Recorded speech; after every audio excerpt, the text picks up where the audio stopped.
Dear participants of the Copyright Symposium, ladies and gentlemen, it is a great pleasure and honor to be here today and open the 16th Nordic Copyright Symposium. In recent years, the copyright regime and the way it functions have been under constant scrutiny and have faced a lot of criticism. Some of the criticism might be unfounded, while some seems to be based on a few rather relevant observations. The question dominating the recent discussion has been the adaptability of the copyright regime to the constantly changing operating environment and how it can respond to the need to reform brought about by technological developments. These kind of changes and needs are related to digitalization and information networks, as well as to the growth of the creative economy and new business opportunities. All these require the copyright regime to change and adapt. The question is whether the regime is capable of responding to this challenge. In modern society, the content of work, the various ways of working, and alongside these two, even the economic structures as a whole have been undergoing dramatic changes. Already for years, a new factor of production consists of intangible assets such as creativity, competence, and ideas. The challenge is that the product is more and more a service rather than an intangible product as such.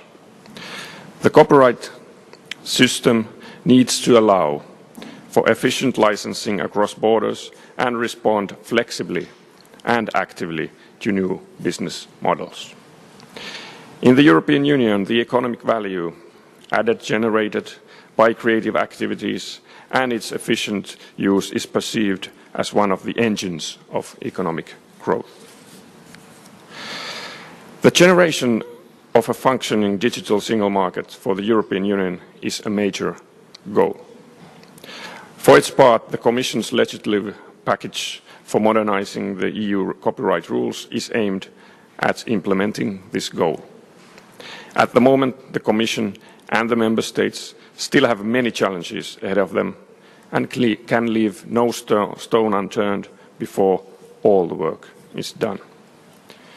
We do hope, however, that the proposal eventually results in legislation that benefits the European digital single market. Ladies and gentlemen, the copyright regime and the legislation governing it are not the only issues calling for reform. If our aim is to develop a well-functioning digital market, or reinforce the creative economy, or to resolve the specific questions of the diverse group of actors in the creative industries, the spectrum of questions that need to be addressed is broad. Last winter and this past spring, a broad-based working group examined the problems concerning the creative economy and barriers to the growth in Finland. According to the working group, a service path or a service environment taking into consideration the specific needs of persons working in the creative industries, both companies and self-employed persons, should be established. The proposal to establish a service path is not completely new. However, the working group took the previous proposal and further refined it by suggesting structures and measures to support the service path. These suggestions made the proposal an ever more convincing option that could actually help in overcoming the existing problems. One of the questions, probably the most challenging one, concerning IP-based companies. It is of utmost importance to develop financing instruments that IP valuation methods suitable for these companies. New financing instruments have been created during the past 5 or 10 years, also for companies in the creative industries. However, we still have problems to solve. These problems are related to the links between the financing instruments. The instruments should form one single entity suitable for the value chain of creative industries and its different parts. The working group also addressed questions related to the social security of artists and other professionals working in the creative industries. This was, in fact, one of the top priorities in the working group's report.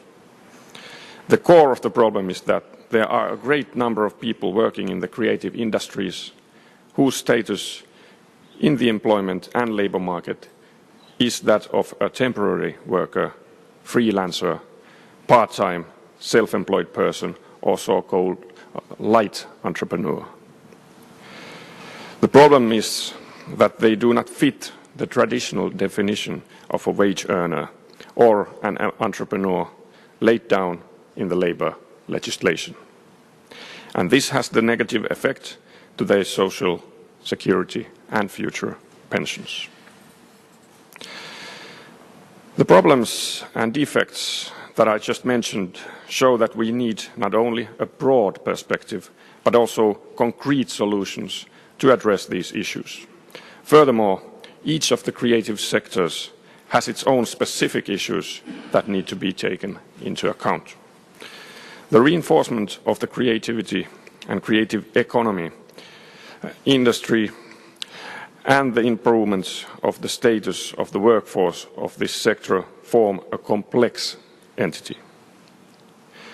The related problems and special issues cannot be solved or the potential utilized within a single administrative branch or through single piece of legislation. Despite the fact that there are undeniably a lot of challenges, there is no reason to feel discouraged. Rather the opposite. In its midterm policy review last spring, the Finnish government decided to update its priorities for the remainder of this term. We then set the reinforcement of the creative industries as one of the new priorities for the government's measures in the areas of knowledge, growth and employment. Dear participants, let me say a few words about copyright.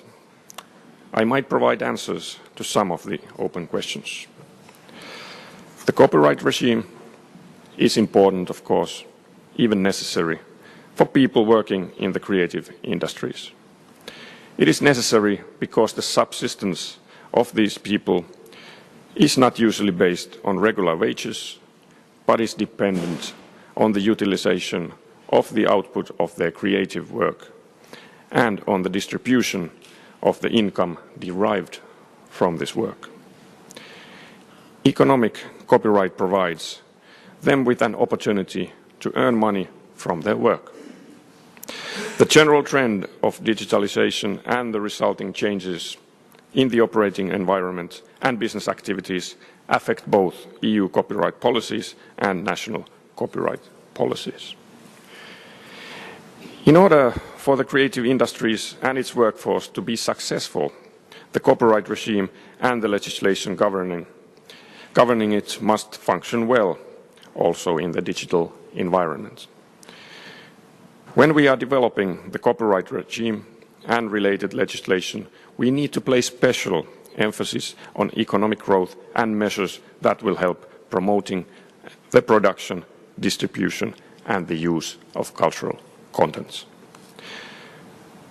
What we do have to do when to take into considerations the needs of various groups linked to the creative industries, including the creative artists themselves, and find suitable solutions to all their needs. This sure is a tricky question. Yet all of us are here today and can speak to our shared experiences and how well our Nordic cooperation functions, and of all the excellent practices we have established through this cooperation. The Nordic countries have been using a system of extended collective licensing since the 80s. And this system has served us well in many different situations. In cases where individual licensing of works is not in practice possible, the extended collective license allows for agreements on the rights of use to be concluded and provides for the payment of remunerations to the right holders. Individual licensing, whenever it is feasible and the right holders themselves wish to grant rights of use, should, however, be the primary means of acquiring rights of use. In the European discussion, the extended collective license has been brought up as a potential means of rights licensing that could be employed also in cross-border use of creative works. Maybe the time has come for us all to unite our forces and work together with the aim of finally introducing the extended collective license, a Nordic export community, so to say, into the European legislation as well. Ladies and gentlemen, I wish you all a very pleasant symposium and stay here in Helsinki. Thank you.